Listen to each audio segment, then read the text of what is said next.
চলছিল, আসানসোলে এসছে, আসানসোল থেকে ঠিক টাইমে বেরিয়েছে, বেরোর পর এই সামনেই খাম্বা আছে, আমার খিড়কির সামনেই খাম্বা আছে, ও খাম্বাতে হঠাৎ করে আওয়াজ এসছে। তো আমরা ভাবলাম হয়তো কোনো অ্যাক্সিডেন্ট হয়েছে, কিন্তু দেখলাম না, খাম্বাতে তারটা টুটে ভেঙে এই বগির উপরে ছাড়া হয়ে গেছে। কোথা থেকে আসছিল ট্রেনটা? আসছিল বিকানের থেকে। কি নাম আছে ট্রেনের? হ্যাঁ, ট্রেনের নামটা? ট্রেনের নাম হচ্ছে বিকানের হাওড়া।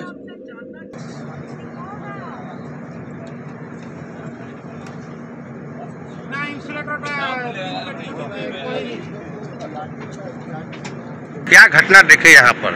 जब सोई के उठे तो देखा ये पोल पूरा टूटा हुआ है, उसके ऊपर ये टूटा हुआ है।